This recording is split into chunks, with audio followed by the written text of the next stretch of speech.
친구의 소개로 만난 사람이었습니다. 1년을 함께하며 저는 이 사람과 평생을 살고 싶다고 생각했어요. 현우 씨도 같은 마음이었죠. 자연스럽게 결혼 얘기가 나왔고 양가 부모님을 모시고 상견례 자리를 마련했습니다. 서울 시내의 한 식당이었어요. 저는 설레는 마음으로 그 자리에 앉았습니다. 양가 부모님이 처음 인사를 나누셨어요. 그런데 그 순간 제 눈에만 보이는 것이 있었죠. 아버지와 현우 씨 아버지가 눈을 마주치는데 두 분의 표정이 미세하게 굳었습니다. 찰나였어요. 다른 사람은 눈치채지 못할 만큼 짧은 순간이었죠. 하지만 저는 분명히 보았습니다. 건배를 하고 음식을 나누면서도 두 분의 눈이 마주칠 때마다 같은 경직이 반복되었어요. 웃고 계시면서도 눈만은 웃지 않는 것 같았죠. 상견례는 별탈 없이 끝났습니다. 웃음도 오갔고 덕담도 나누었어요. 그런데 자리를 파하고 나서도 두 아버지 사이에 흘렀던 그 공기가 자꾸 머릿속을 맴돌았죠. 돌아오는 길에 현우 씨에게 물었습니다. 오늘 우리 아빠랑 아버님 사이에 뭔가 이상하지 않았어? 눈 마주칠 때마다 표정이 굳으시던데. 이상한 거? 아이, 나는 전혀 못 느끼겠는데 상견례라서 다들 긴장하신 거 아닐까? 원래 아버지들은 그런 자리 어색해 하시잖아. 아니, 그냥 어색한 게 아니라 뭔가 좀 달랐어. 눈이 마주칠 때마다 피하시는 것 같았다고. 에이, 넌 너무 예민한 거야. 양쪽 다 처음 보는 사이인데 어색할 수도 있지. 괜히 이상한 데서 의미 부여하지 마. 다 잘 끝났잖아. 저도 그렇게 넘기려 했습니다. 처음 만나는 자리의 어색함이라고 믿고 싶었어요. 그런데 다음 날이었죠. 현우 씨에게서 문자 한 통이 왔습니다. 딱 3글자였어요. 미안해. 저는 무슨 뜻인지 알 수가 없었어요. 뭐가 미안하다는 뜻일까요? 곧바로 전화를 걸었죠. 신호음만 길게 울리고 현우 씨는 받지 않았습니다. 다시 걸었어요. 역시 받지 않았죠. 문자를 보냈습니다. 미안하다니 무슨 뜻이야? 전화 좀 받아. 답은 오지 않았어요. 그날 이후 현우 씨에게서는 어떤 연락도 돌아오지 않았습니다. 전화를 몇 번이나 걸었는지 모릅니다. 문자도 여러 통 보냈어요. 전부 허공에 던진 말이었죠. 어제까지 웃으며 결혼을 약속한 사람이었습니다. 그 사람이 하룻밤 사이에 증발해버렸어요. 대체 무슨 일이 벌어진 건지 아무것도 알 수가 없었죠. 저는 특별할 것 없는 집안의 외동딸이었습니다. 아버지는 작은 사업을 하셨고 어머니는 살림을 도맡으셨어요. 넉넉하진 않아도 모자라지 않은 살림이었죠. 두 분은 저를 과하지 않게 아끼셨습니다. 그 온기 안에서 저는 별다른 상처 없이 자랐어요. 평범하다는 것이 얼마나 귀한 것인지 그땐 미처 몰랐죠. 대학을 졸업하고 작은 회사에 취직했습니다. 크게 야망이 있진 않았어요. 매달 통장에 찍히는 월급이 주는 안도감, 그것만으로 충분했죠. 그렇게 조용히 흘러가던 일상에 현우 씨가 들어왔습니다. 대학 동기 유정이가 자꾸 한 사람을 밀었어요. 야, 나 아는 오빠 하나 있는데 진짜 괜찮아. 성실하고 얼굴도 준수해. 딱 너 스타일이야. 갑자기 무슨 소개팅이야. 나 지금 그런 거 관심 없거든. 한 번만 만나봐. 아니면 말고. 내가 언제 이상한 사람 소개해줬어? 억지에 가까운 권유였지만 결국 저는 나갔습니다. 그리고 처음 마주한 현우 씨의 인상은 유정이 말 그대로였어요. 차분하고 말에 무게가 있었죠. 허풍을 떨거나 자기 자랑을 늘어놓는 사람이 아니었습니다. 묻는 말에 정직하게 대답하고 제 이야기에 고개를 끄덕여주는 사람이었어요. 저도 사실 소개팅 잘 안 나오는데 오늘 나오길 잘한 것 같습니다. 저도요. 솔직히 억지로 나왔는데 생각보다 편하네요. 그 첫 만남 이후로 저희는 자연스럽게 이어졌습니다. 1년을 함께 했어요. 크게 다투는 일도 서로 의심하는 일도 없었죠. 같은 속도로 걷고 같은 방향을 바라보는 사이였습니다. 잔잔한 호수처럼 고요한 연애였어요. 교제 1년쯤 현우 씨가 먼저 입을 열었어요. 우리 이제 슬슬 양가 부모님 만나뵐까? 나는 진아 너랑 계속 함께하고 싶어. 나도 같은 생각이었어. 우리 부모님도 오빠 얘기하면 되게 좋아하셔. 모든 것이 제자리에 놓여 있었습니다. 퍼즐이 맞춰지듯 하나씩 완성되어 가는 기분이었어요. 상견례 날짜를 잡고 식당을 예약하고 옷을 고르던 그 시간들이 제 인생에서 가장 빛나는 순간이었죠. 그런데 그 빛은 상견례가 끝난 다음 날 단 한 통의 문자로 꺼져버렸습니다. 미안해. 그 세 글자 이후로 현우 씨는 세상에서 사라졌어요. 연락이 끊기고 답이 없는 날들이 쌓일수록 저는 서서히 깨달았죠.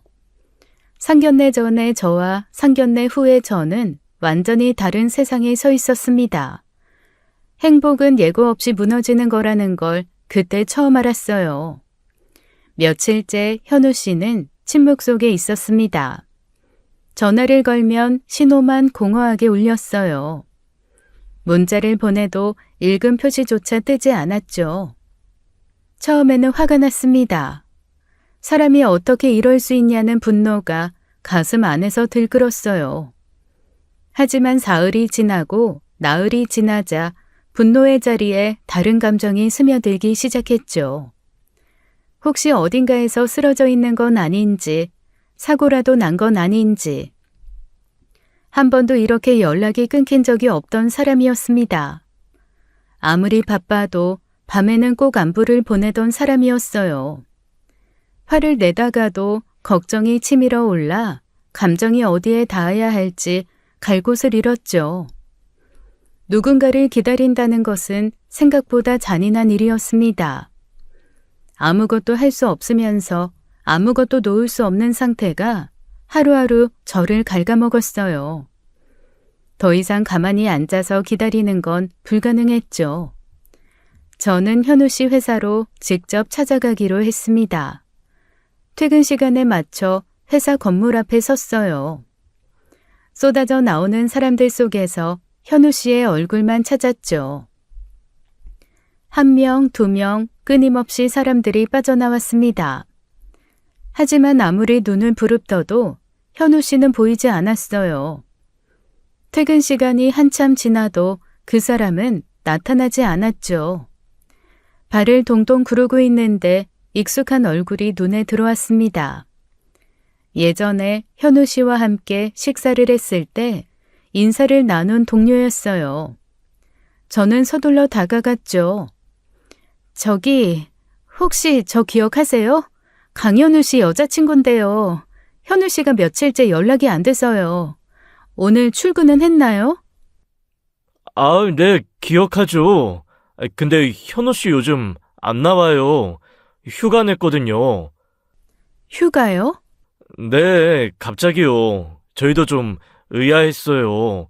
바쁜 기간이기도 하고 평가 기간인데 갑자기 휴가를 내니 별말 없이 휴가 놓고 그 뒤로 출근을 안 하고 있어요. 혹시 어디 아프다거나 무슨 사정이 있다는 말은 없었어요? 글쎄요, 저도 아는 게 없어서요. 연락이 안 되세요? 네, 전화도 문자도 전혀 답이 없어요. 갑자기 이러니까 혹시 무슨 일이 생긴 건 아닌지 걱정돼서요. 그건 좀 이상하네요. 저도 한번 연락해 볼게요. 혹시 알게 되면 알려드릴까요? 네, 부탁드릴게요. 정말 감사합니다.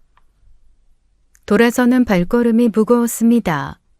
예정된 휴가가 아니라 갑작스러운 휴가라는 말이 머릿속에서 계속 맴돌았어요. 연락을 끊고 회사에도 나오지 않고 있다니 뭔가 단순한 문제가 아니라는 직감이 등줄기를 타고 내려왔죠.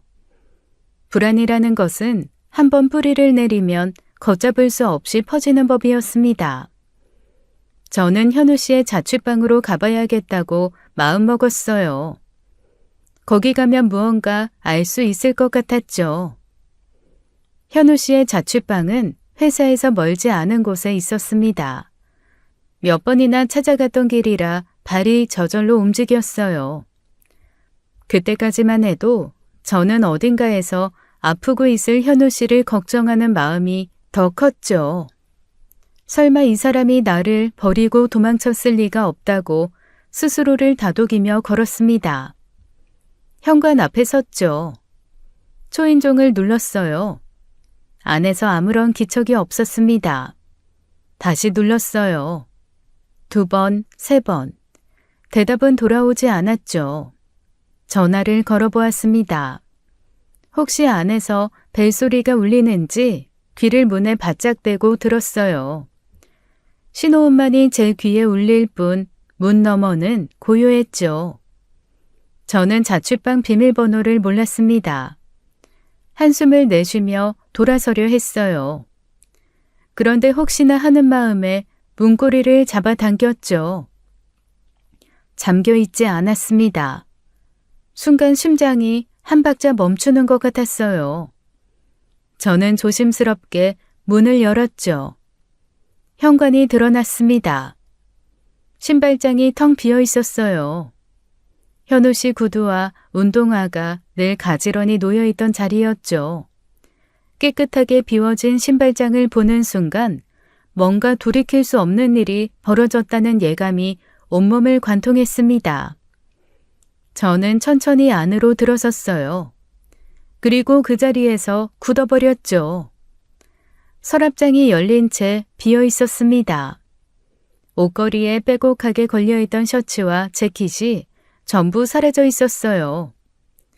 세면대 위에 놓여있던 칫솔, 면도기, 폼 클렌징까지 하나도 남아있지 않았죠. 침대 위 이불만 구겨진 채 남아있었습니다. 그 외에는 아무것도 없었어요. 가구의 뼈대만 앙상하게 남은 방이었죠. 사람의 체온이 완전히 빠져나간 공간이었습니다. 이건 급하게 떠난 게 아니었어요. 하나하나 골라 담아서 계획적으로 비운 방이었죠.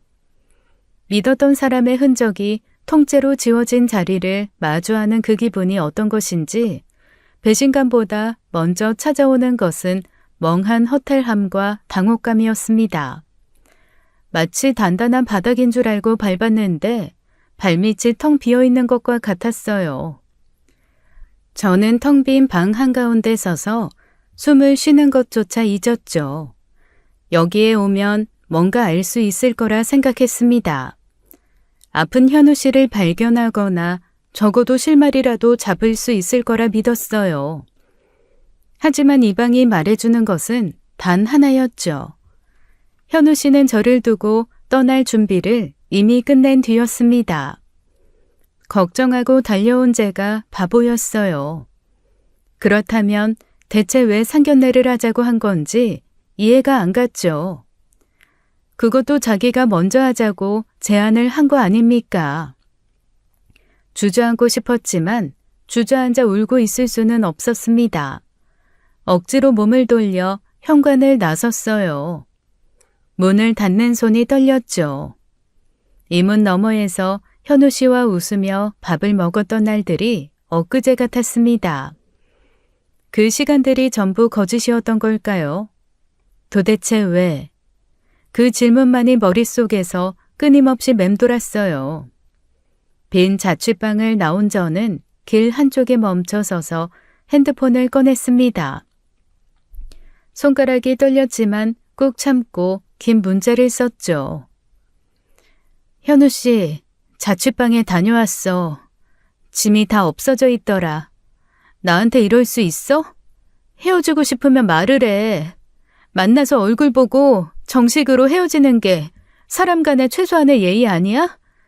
연락해. 보내기 버튼을 누르고 한참을 화면만 바라보았죠. 읽음 표시는 뜨지 않았습니다. 그 작은 숫자 1이 사라지지 않는 것이 저를 더 무너뜨렸어요. 집으로 돌아오는 길이 유난히 멀게 느껴졌죠. 걸으면서 머릿속을 계속 정리했습니다. 분명 상견례 전까지는 아무런 문제가 없었어요. 다툰 적도 서운한 일도 감정에 금이 간 적도 없었죠. 그런데 상견례 당일이 자꾸 떠올랐습니다. 아버지와 현우 씨 아버지 사이에 흘렀던 그 묘한 긴장감. 눈을 마주칠 때마다 굳어있던 두 분의 표정.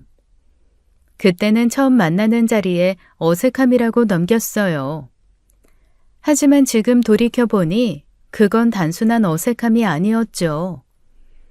제가 읽지 못한 무언가가 두 사람 사이에 있었던 건 아닌지 의심이 꼬리를 물었습니다. 집에 도착하자마자 거실에 계시던 부모님께 말씀드렸어요.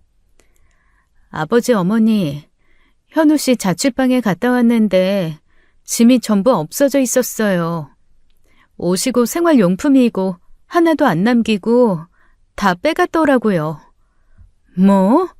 그게 무슨 소리야? 짐을 다 뺐다니? 네, 이사를 한 것처럼 깨끗하게 비어 있었어요. 연락도 며칠째 안 되고요.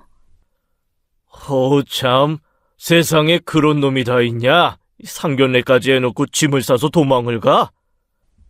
아이고, 미친놈 아니야? 대체 왜 그러는 건데? 너한테 무슨 말이라도 있었어? 아무 말도 없었어요. 미안하다는 문자 한 통이 끝이에요. 그래서 여쭤보는 건데, 아버지, 상견례 때 현우 씨 아버지랑 혹시 무슨 일 있으셨어요? 그날 분위기가 좀 이상했거든요. 무슨 일은 무슨 일이야. 아무 일도 없었어. 그냥 결혼이 겁나서 도망간 거 아니냐? 남자가 그 정도 책임감도 없으면 남자도 아닌 거야. 잠수 타고 도망가는 놈이 대체 뭔 이유가 있겠어? 참나, 살다 별일 다 생기네. 차라리 이렇게라도 본색을 알고 헤어지는 게 나은 거야. 결혼 전에 알았으니 조상님이 도와주신 거다. 그래, 그런 놈하고 결혼했으면 평생 고생만 했을 거다. 아, 됐어, 잊어버려. 부모님 말씀이 틀린 건 아니었습니다. 책임감 없이 도주한 사람이니까요. 하지만 고개를 끄덕이면서도 마음 한편에 걸리는 게 있었어요. 아버지의 대답이 너무 빨랐죠. 물어보기도 전에 차단하듯 끊어버리는 그 말투가 자꾸 신경 쓰였습니다. 그날 밤 저는 방 안에 혼자 앉아 있었어요. 분통이 터지는데 울음이 함께 올라왔어요. 화가 나면서도 슬프고 슬프면서도 억울한 감정이 한꺼번에 뒤엉켜 숨이 막혔죠. 냉장고에서 맥주를 꺼냈습니다. 한 캔을 비우고 또 한 캔을 땄어요. 술이 목을 타고 내려가도 속은 전혀 풀리지 않았죠. 1년이라는 시간이 고작 미안해 세 글자로 끝나버렸다는 게 도무지 삼켜지지 않았습니다. 사랑을 했고 결혼까지 약속했던 사이였어요. 그 무게가 이렇게 허무하게 버려질 수 있다는 것이 믿기지 않았죠. 두 번째 캔을 비우고 억지로 분노를 눌러 담았습니다. 오늘은 그냥 자야겠다 싶었어요. 이불을 덮고 불을 끄려는데 그 순간이었죠. 저는 벌떡 일어나 앉았습니다. 등줄기를 타고 찬물이 쏟아지는 것 같았어요. 심장이 쿵 내려앉았죠. 그동안 완전히 잊고 있었습니다. 현우 씨에게 맡긴 돈이 있었어요. 1년 전이었죠. 현우 씨가 투자 쪽에 밝다 보니 제가 모아둔 돈으로 주식 투자를 해달라고 부탁했었습니다. 금액이 2천만 원이었어요. 직장 생활 몇 년 동안 점심을 아끼고 커피 한 잔도 참아가며 한 푼 두 푼 모은 돈이었죠. 아시는 분들은 아실 거예요. 월급쟁이가 2천만 원을 모으려면 얼마나 오랜 시간을 이를 악물어야 하는지. 그 돈을 현우 씨에게 맡긴 건 순전히 사람을 믿었기 때문이었습니다. 한치의 의심도 없이 통장에서 이체했던 그날의 제가 떠올랐어요. 이 사람이 제 돈을 들고 증발할 거라고는 상상조차 하지 못했죠. 가슴 한가운데를 주먹으로 맞은 것 같았습니다. 잠적도 모자라 제 돈까지 들고 사라진 건지 모른다는 생각에 머리가 하얘졌어요. 사랑에 배신당한 것과 돈에 배신당한 것이 동시에 몰려오니 숨을 쉴 수가 없었죠. 깊은 한숨이 저절로 터졌습니다. 아, 진짜 이 미친놈이. 입에서 욕이 절로 튀어나왔어요. 급히 핸드폰을 집어들었죠. 그동안 보낸 문자들을 확인했습니다. 단 하나도 읽지 않았어요. 보낸 문자마다 일이 줄줄이 박혀 있었죠. 저라는 사람의 존재 자체를 통째로 지워버린 것 같았습니다. 손끝이 떨렸어요. 슬픔은 어느새 증발하고 순수한 분노만이 남았죠. 저는 핸드폰을 쥐고 거친 문자를 써내려갔습니다. 강현우, 너 지금 내 2천만 원 들고 도망간 거야? 당장 연락 안 하면 경찰에 신고한다. 끝까지 찾아낼 거니까 각오해. 보내기를 누르고 핸드폰을 침대 위에 내려놓았어요. 주먹을 꽉 쥐었죠. 이를 악물었습니다. 이별의 상처고 뭐고 그건 나중 문제였어요. 2천만 원은 어떤 일이 있어도 반드시 돌려받아야 했죠. 다음 날 아침 저는 마음을 단단히 고쳐먹었습니다. 감정에 빠져 있을 때가 아니었어요. 사랑이 끝난 건 어쩔 수 없다 해도 2천만 원은 별개의 문제였죠. 헤어지더라도 만나서 돈을 받고 끝내야 했습니다. 그러려면 먼저 현우 씨의 행방부터 찾아야 했어요. 저는 현우 씨를 소개해준 유정이에게 전화를 걸었죠. 유정아, 나 부탁이 있어. 현우 씨 본가 주소 좀 알아봐 줄 수 있어? 본가? 갑자기 왜? 아직도 연락이 안 돼? 자취방에도 가봤는데 짐이 통째로 없어져 있었어. 완전히 사라졌어. 뭐? 짐이 없어? 야, 그게 무슨 소리야? 도둑 맞은 거 아니야? 도둑이면 차라리 나았지. 옷이랑 생활용품까지 전부 깔끔하게 빠져 있었어. 스스로 챙겨서 나간 거야. 미쳤다 진짜. 알겠어. 내가 수소문해 볼게. 좀만 기다려. 1시간쯤 지나 유정이에게서 다시 연락이 왔습니다. 찾았어. 서울 쪽 아파트인데 주소 보낼게. 근데 야, 혼자 가지 말고 나랑 같이 가자. 솔직히 좀 무섭지 않아? 아니야, 괜찮아. 혼자 갈 수 있어. 주소만 보내줘. 고마워. 주소를 받자마자 저는 곧장 움직였어요. 지하철을 타고 해당 아파트 단지에 도착했죠. 동가 호수를 확인하고 현관 앞에 섰습니다.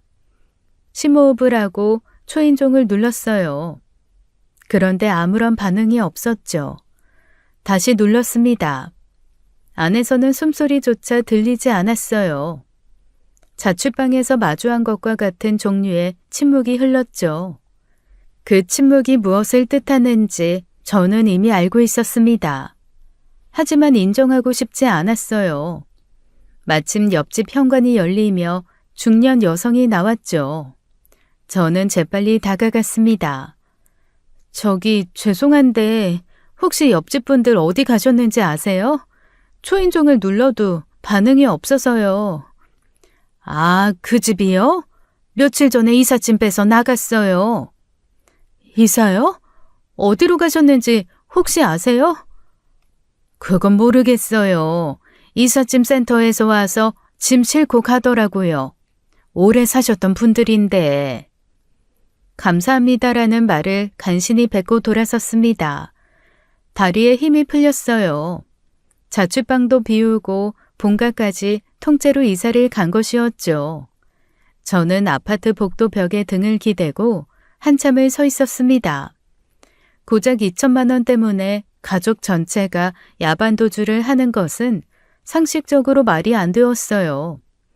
그 정도 금액에 삶의 터전을 뿌리째 뽑을 사람은 없죠. 이건 돈 문제가 아니었습니다. 빈 현관문 앞에 서서 저는 생각했어요. 이 사람들은 대체 무엇을 숨기고 있는 걸까? 도망이라는 단어가 머릿속에 선명하게 박혔죠. 단순한 이별이 아니라 도주였습니다. 집에 돌아오자 어머니가 거실에 계셨습니다. 저는 가방을 내려놓으며 입을 열었어요. 현우 씨 본가에 다녀왔는데요. 거기도 이사를 갔어요. 자취방만이 아니라 본가까지 통째로요. 뭐라고? 본가까지? 아니, 세상에 뭔 그런 집이 다 있어? 옆집 분한테 물어보니까 며칠 전에 이삿짐 빼서 갔대요. 급하게요. 아이고, 그거 완전 야반도주잖아. 보통 일이 아니다 이거. 어머니는 한참을 고개를 저으시다가 무슨 생각이 스치신 듯 말씀을 이으셨어요. 진아야, 생각해보니까 말이야. 그 집 아저씨가 범죄자 아닐까? 그래서 네 아버지가 형사 출신인 거 알고 겁이 나서 도망간 거 아니야? 에이, 설마요. 아무리 그래도 범죄자라니요. 입으로는 설마라고 했지만 속으로는 부정할 수 없었죠. 어머니의 추측이 한 조각의 퍼즐처럼 빈자리에 딱 끼워지는 느낌이었습니다. 사실 저희 아버지는 전직 형사셨어요. 수십 년간 강력 사건을 다루시다가 은퇴 후 작은 사업을 운영하고 계셨죠. 평소에는 그저 과묵한 아버지였습니다. 형사 출신이라는 사실이 일상에서 느껴지는 일은 거의 없었어요. 그런데 그 순간 상견례 당일의 장면이 선명하게 되살아났죠. 현우 씨 아버지가 아버지 직업을 여쭤보았습니다. 아버지가 전직 형사라고 대답하셨어요. 그 직후부터 현우 씨 아버지의 표정이 달라졌었죠. 젓가락을 쥔 손이 미세하게 경직되고 눈을 마주치는 것을 피하기 시작했습니다. 그때는 대수롭지 않게 넘겼던 장면이었어요. 하지만 지금 돌이켜보니 모든 것의 시작점이 바로 그 순간이었죠. 형사 출신인 저희 아버지가 두려웠던 것은 아닐까. 범죄 전력이 있어서 형사 앞에 사돈으로 앉아있는 것 자체가 공포였던 것은 아닐까. 그래서 상견례가 끝나자마자 아들에게 당장 관계를 끊으라고 지시한 건 아닐까. 물론 전부 추측이었습니다. 증거는 아무것도 없었어요. 하지만 퍼즐의 조각들이 하나씩 맞물리는 것을 무시할 순 없었죠. 어찌되었든 추측만으로는 아무것도 해결되지 않았습니다. 확실한 것은 하나, 2천만 원은 반드시 받아내야 한다는 사실이었어요. 저는 핸드폰을 꺼내 현우 씨에게 마지막 경고를 보냈죠. 강현우, 일주일 안에 2천만 원 입금 안 하면 고소할 거야. 이건 사기로 처리될 수도 있어. 마지막 기회야. 보내기를 누르고 읽음 표시를 확인했습니다. 역시나 1이 그대로 박혀 있었어요. 이 사람은 제 문자를 단 한 통도 열어보지 않고 있었죠. 핸드폰을 내려놓으며 저는 생각했습니다. 법적인 방법이든 직접 찾아내든 어떻게든 이 사람을 만나봐야겠다고요. 밤새 궁리한 끝에 하나의 방법이 떠올랐습니다. 현우 씨의 회사였어요. 자취방도 비우고 본가도 이사를 갔지만 직장만큼은 함부로 버릴 수 없을 거라 생각했죠. 월급이 나오는 곳을 쉽게 포기할 사람은 없으니까요. 휴가가 끝나는 날 회사 앞에서 기다리면 반드시 붙잡을 수 있을 것이었습니다. 다음 날 저는 다시 현우 씨 회사를 찾아갔어요. 지난번에 만났던 동료를 만나기 위해서였죠. 퇴근 시간쯤 건물 앞에서 서성이다가 다행히 그 동료가 나오는 걸 발견했습니다. 저기, 저번에 강현우 씨 건으로 여쭤봤었는데요. 혹시 현우 씨 휴가가 언제 끝나는지 아세요? 복귀 날짜만 알면 그날 와서 기다리려고요. 동료는 잠시 난처한 표정을 지었어요. 뭔가 말하기 꺼려지는 듯 머뭇거렸죠. 그게 현우 씨 퇴사했어요. 휴가 중에 회사로 연락이 왔는데 사표를 내겠다고요. 그래서 복귀 없이 그대로 퇴사 처리됐어요. 퇴사요? 전화 한 통으로요? 네, 저희도 다들 황당했어요. 원래 그런 사람이 아니었거든요. 갑자기 휴가 내더니 사표까지 내고, 무슨 사정이 있는 건지 저희도 전혀 모르겠어요. 혹시 무슨 일 있는 거 아니에요? 저도 그걸 알고 싶어서 이러고 있는 거예요. 머리가 하얘졌습니다. 입술이 바짝 말랐어요. 돌아서는데 무릎이 풀려 걸음이 제대로 옮겨지지 않았죠. 자취방에 짐을 빼고 본가를 통째로 이사하고 그리고 회사까지 그만두었습니다. 한 사람이 세상에 남기는 흔적이라는 것이 있어요. 집, 직장, 전화번호, 그런 것들이죠.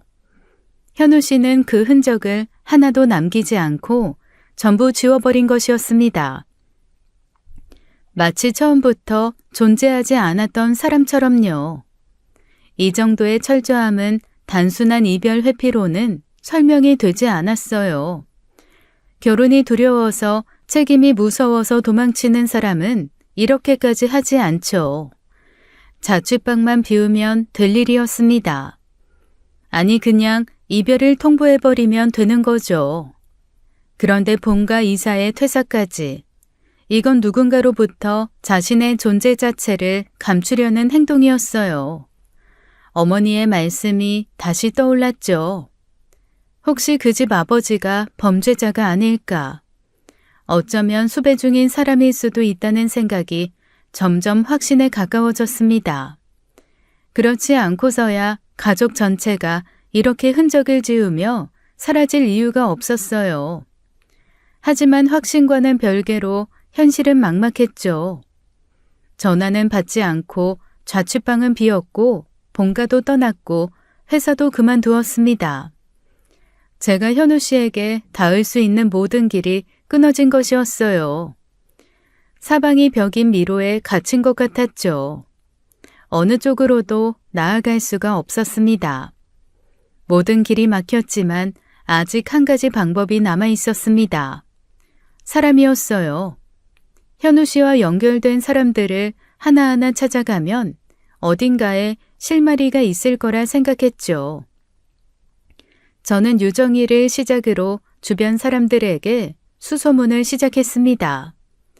현우 씨 가족이 어디로 이사를 갔는지 아는 사람이 있는지 물어보았어요. 하지만 아는 사람은 아무도 없었죠. 대학 동기, 공통 지인, 닿을 수 있는 모든 사람에게 연락을 돌렸습니다. 돌아오는 대답은 한결같이 모른다는 것이었어요. 이사 간 곳만 물어봐서는 안 되겠다는 생각이 들었죠. 저는 방향을 바꿔 현우 씨 집안에 혹시 수상한 점이 없었는지도 조심스럽게 물어보기 시작했습니다. 범죄자일 수도 있다는 의심을 직접 말하지는 않았어요. 혹시 이상한 점 느낀 거 없냐, 뭔가 좀 특이하지 않았냐, 그런 식으로 애둘러 물었죠. 그런데 유정이의 반응이 뜻밖이었습니다. 수상한 점? 갑자기 그건 또 왜? 뭐가 수상해? 아니, 그냥 본가까지 이사를 갔잖아. 보통 사람이 그러겠어? 뭔가 숨기는 게 있는 거 아닌가 싶어서. 숨기는 거? 야, 현우 씨 집 그렇게 이상한 집 아니야. 현우 씨 아버지 전직 경찰이야, 경찰. 뭐? 경찰, 은퇴하신 경찰이라고. 현우 씨가 예전에 그렇게 말한 적이 있어. 아버지가 옛날에 형사셨다고. 저는 전화기를 쥔 채 그 자리에서 멈춰버렸어요. 경찰이라고요? 범죄자가 아니라 경찰이었습니다. 제가 그동안 쌓아 올린 추측이 송두리째 무너지는 순간이었죠. 저는 현우 씨 아버지가 전과가 있거나 수배 중이거나 최소한 법 앞에 떳떳하지 못한 사람일 거라고 거의 확신하고 있었습니다. 그래서 형사 출신인 저희 아버지를 두려워해 도망쳤을 거라고요. 그런데 경찰이라니. 같은 편이었던 것이었어요. 도망칠 이유가 아니라 오히려 반가워할 공통점 아닙니까? 그거 확실해? 현우 씨가 직접 그렇게 말했어? 확실해. 아버지가 형사 출신이라서 어릴 때 무서웠다. 그런 얘기도 했었어. 근데 왜? 그게 왜 중요해? 아니야. 그냥 궁금해서. 전화를 끊고 저는 한참을 방 안에 서 있었습니다. 머릿속이 온통 엉켜버렸어요.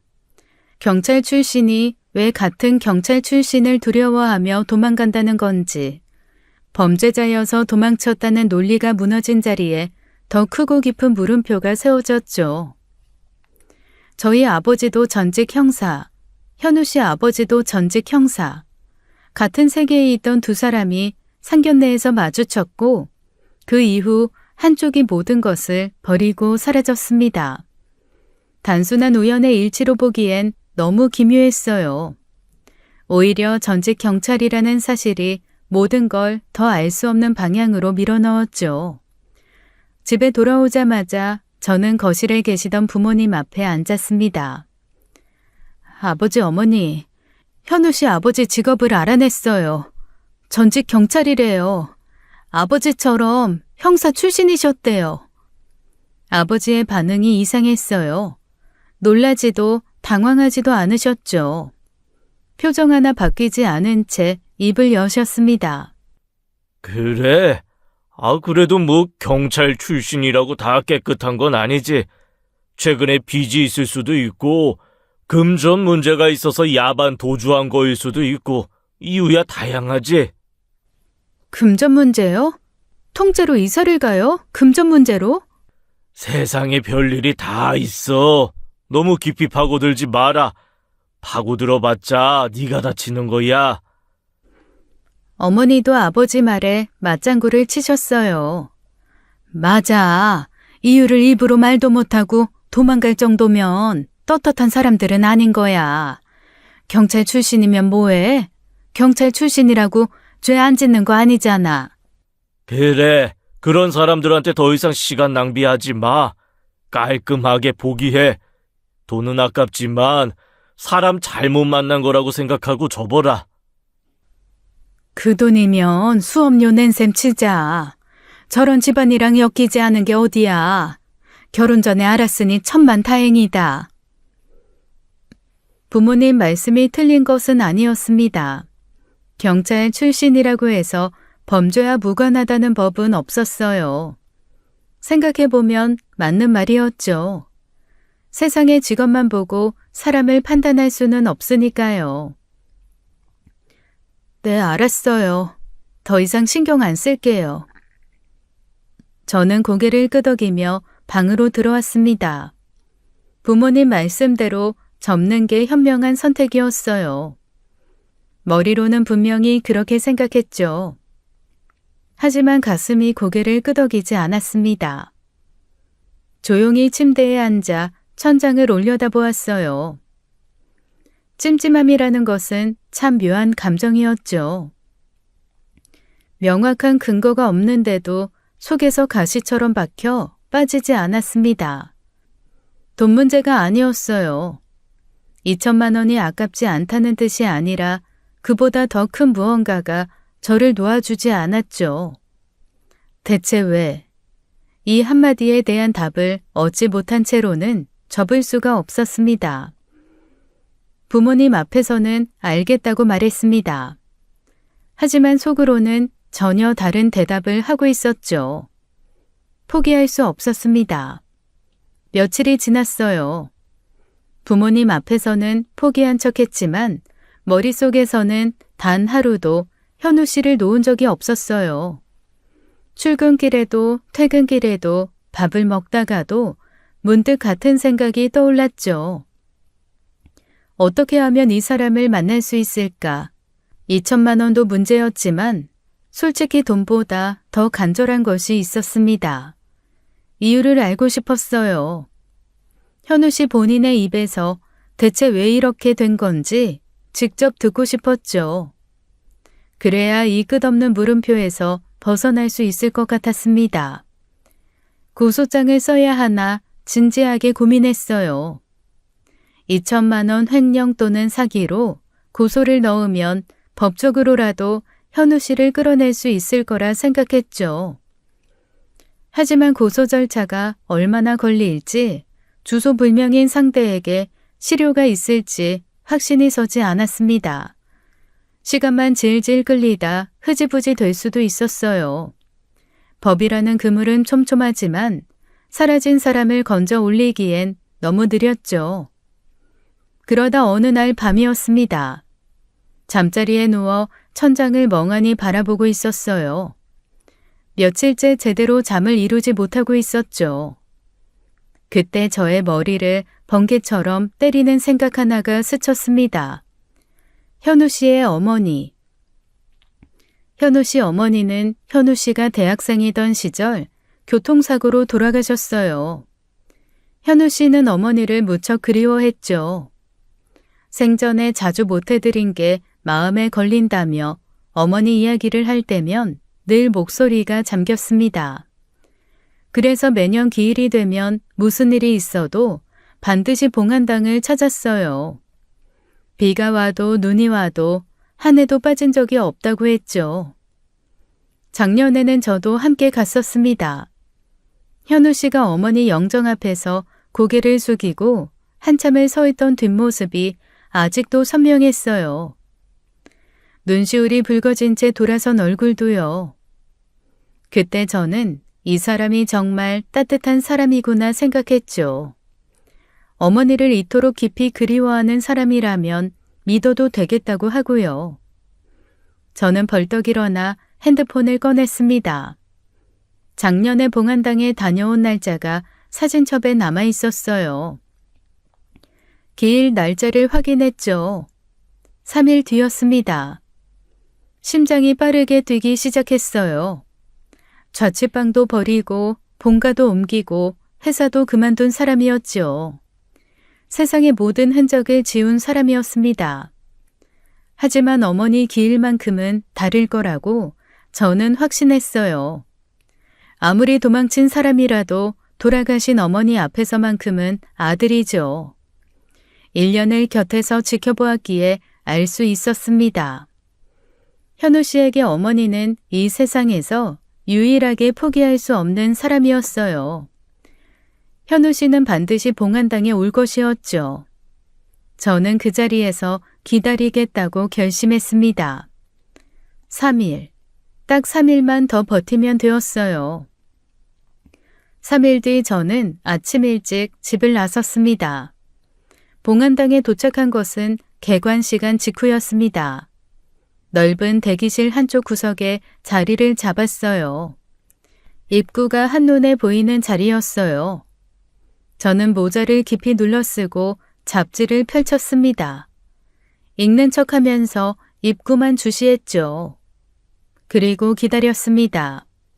오전 내내 사람들이 들어오고 나갔어요. 꽃을 든 노부부, 검은 옷을 입은 가족, 혼자 조용히 찾아온 중년 남성. 저는 입구로 들어서는 사람의 얼굴을 한 명도 빠짐없이 확인했죠. 현우 씨의 얼굴은 보이지 않았습니다. 점심시간이 지났어요. 오후로 접어들었죠. 허리가 뻣뻣해지고 다리가 저려왔습니다. 핸드폰 화면을 켤 때마다 시간만 더디게 흘러갔어요. 일부러 화장실을 안 가려고 물도 안 마시고 기다렸습니다. 오후 3시가 넘어가자 마음 한구석에서 의심이 고개를 들었죠. 안 오는 건 아닐까? 도망간 놈이 어머니 기일도 안 챙기는 건가? 내가 너무 순진했던 건 아닐까? 저의 확신이 모래성처럼 허물어지기 시작했습니다. 4시가 되었어요. 저는 더 이상 버틸 수 없다고 판단했죠. 가방을 집어들고 자리에서 일어섰습니다. 헛수고였다는 자조가 입안에서 맴돌았어요. 그때였죠. 봉안당 입구 유리문이 열렸습니다. 모자를 눌러 쓴 남자가 고개를 숙인 채 안으로 들어섰어요. 걸음걸이가 눈에 박혔죠. 한쪽 어깨를 살짝 앞으로 기울이는 특유의 습관. 저는 그 걸음을 1년 동안 옆에서 보아왔습니다. 현우 씨였어요. 가방을 내려놓은 것도 발을 뗀 것도 의식하지 못했죠. 몸이 먼저 움직였습니다. 저는 빠른 걸음으로 현우 씨에게 다가갔어요. 그리고 그의 손목을 있는 힘껏 잡았죠. 현우 씨가 고개를 들었습니다. 모자 아래로 드러난 눈이 휘둥그레졌어요. 공포에 가까운 표정이었죠. 강현우! 잡았다. 저는 최대한 차갑게 말했습니다. 헤어지더라도 한때 사랑했던 사이라면 이유는 말을 하고 끝내는 게 도리 아니야? 최소한의 예의는 지켜야지. 진아야, 여기서 이러면 안 돼. 안 돼? 잠수 타고 도망간 놈이 할 소리야? 연락은 왜 안 받아? 나한테 왜 이러는 건데? 사정이 있어. 제발 그냥 가줘. 나중에 내가 연락할게. 나중에? 그 말 믿을 사람이 어딨어?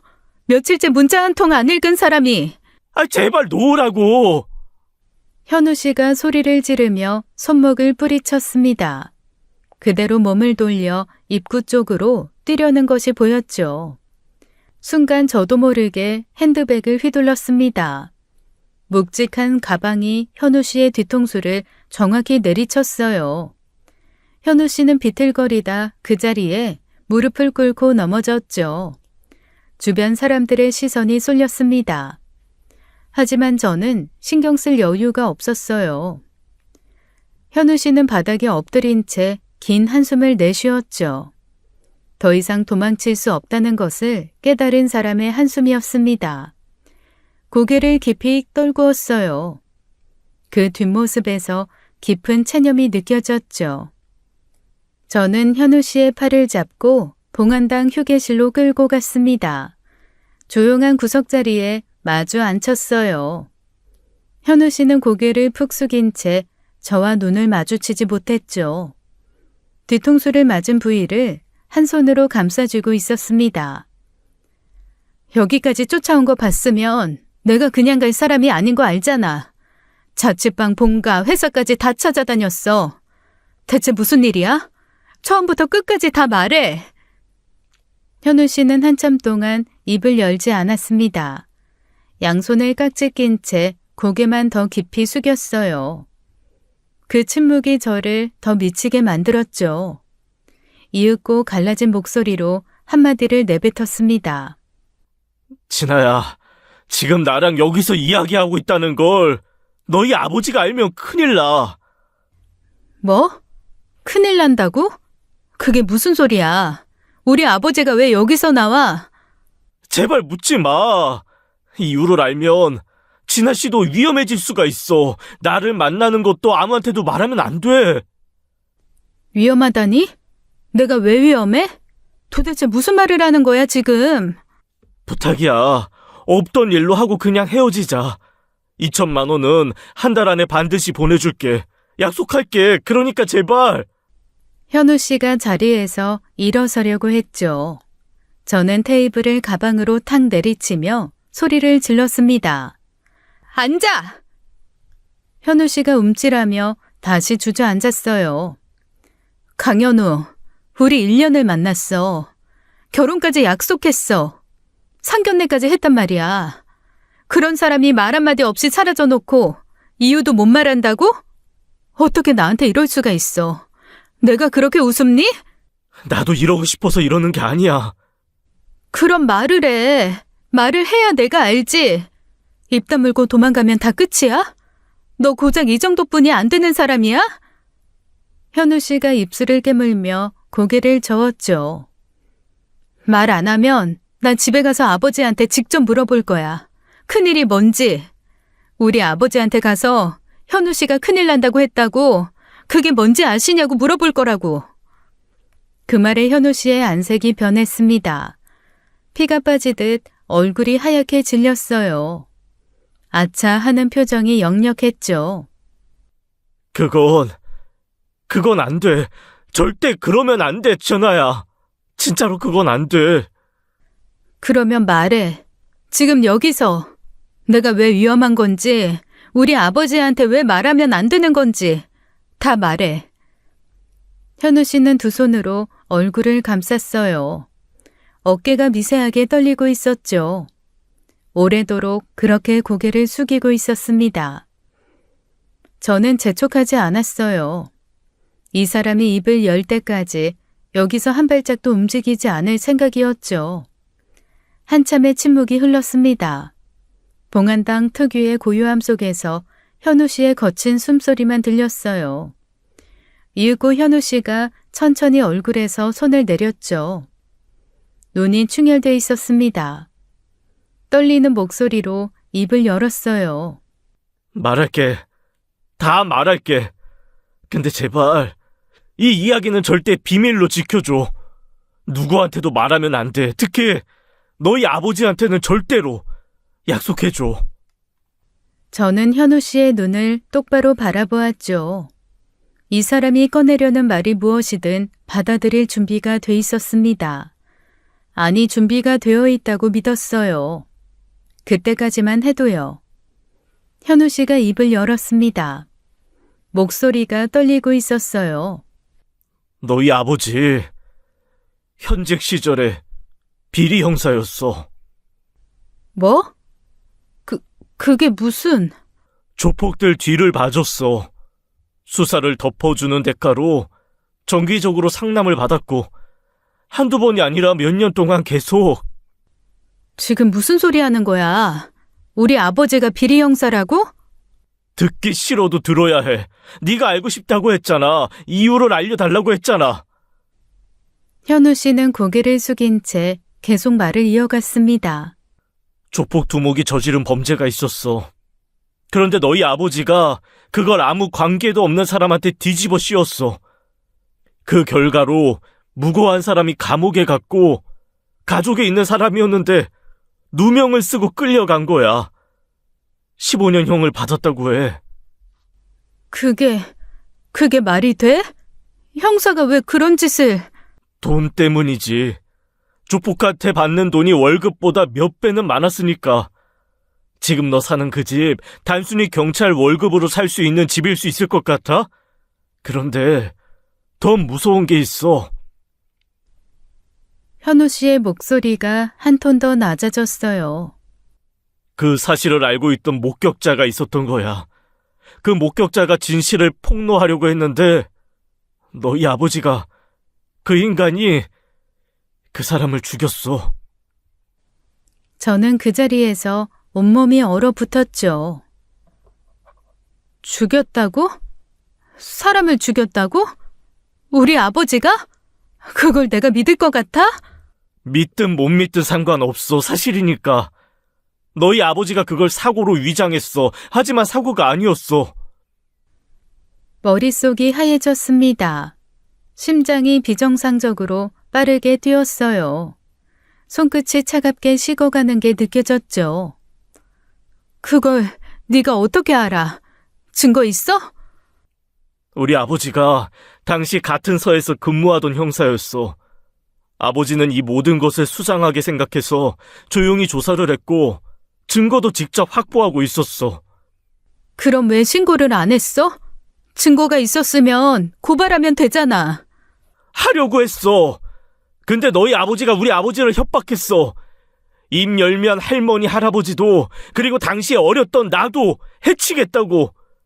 그때 내가 초등학생이었어.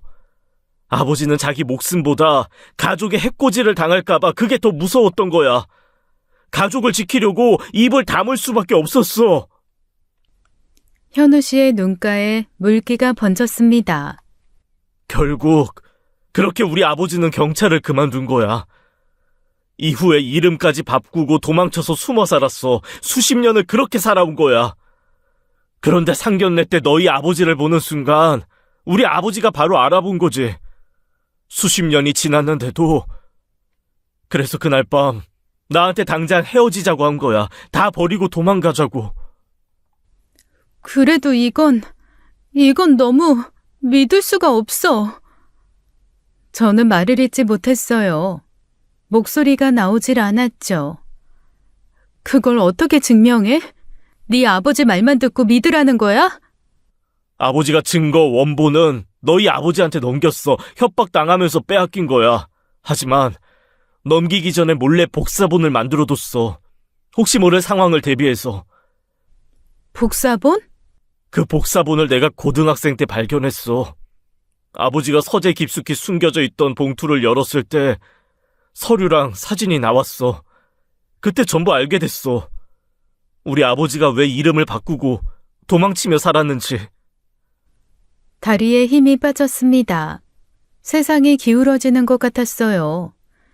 제가 알고 있던 아버지가 평생을 믿어왔던 그 사람이 전혀 다른 얼굴을 가지고 있었을 수도 있다는 사실이 저를 산산이 부수고 있었죠.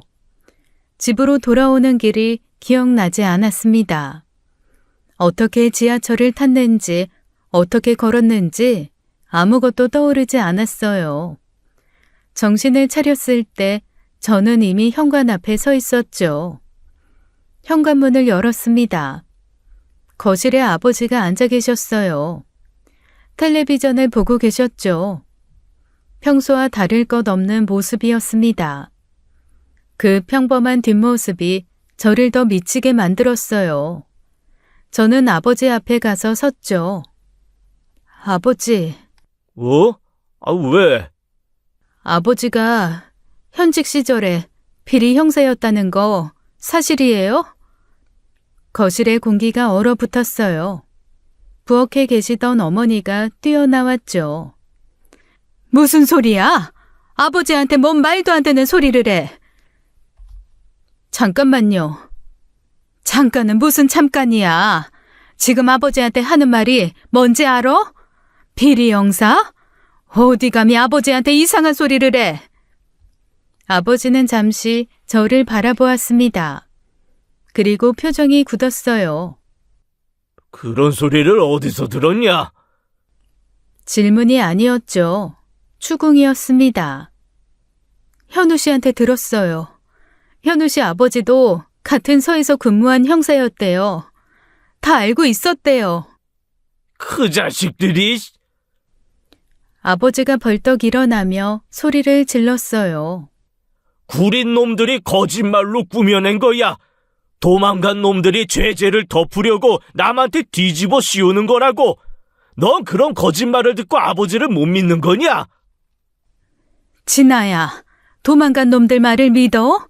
네 아버지 말을 안 믿고? 진아야, 정신 차려. 아버지, 저도 거짓이었으면 좋겠어요. 진심으로요. 근데 제 눈을 보고 대답해 주세요. 진짜 아무 일도 없었어요? 아버지의 입술이 떨렸습니다. 아버지는 제 눈을 한참을 보며 입을 열었죠. 그놈들 거짓말이다. 아버진 그런 적 없어.